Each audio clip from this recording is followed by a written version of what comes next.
बिस्मिल्लाहिर्रहमानिर्रहीम। तो व्यूवर्स, आज हम सीखने जा रहे हैं कि माइक्रोसॉफ्ट वर्ड या विंडोज़ के किसी भी सॉफ्टवेयर के अंदर उर्दू कैसे टाइप की जाती है। तो चलिए सबसे पहले हम देखते हैं इसके लिए कौन सा सॉफ्टवेयर चाहिए। ये आपको यहाँ पर उर्दू लिखी नज़र आ रही है, मैं आपको दिखाता हूँ ये उर्दू अब लिखनी कैसे है।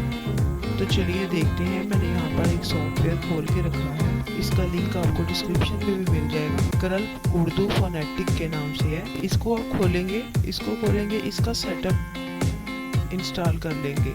मेरे पास ऑलरेडी इंस्टॉल है, इसलिए ये रिपेयरिंग का ऑप्शन देगा, तो मैं इसको यहाँ पर कैंसिल कर देता हूँ।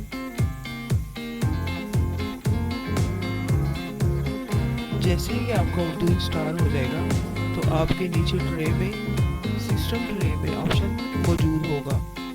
आप उसमें से देख सकते हैं लेफ्ट आल्ट प्लस शिफ्ट की प्रेस करके लैंग्वेज शफल कर सकते हैं, लैंग्वेज टॉगल कर सकते हैं, चेंज कर सकते हैं। जब भी लैंग्वेज चेंज करनी होगी left alt plus shift press करेंगे।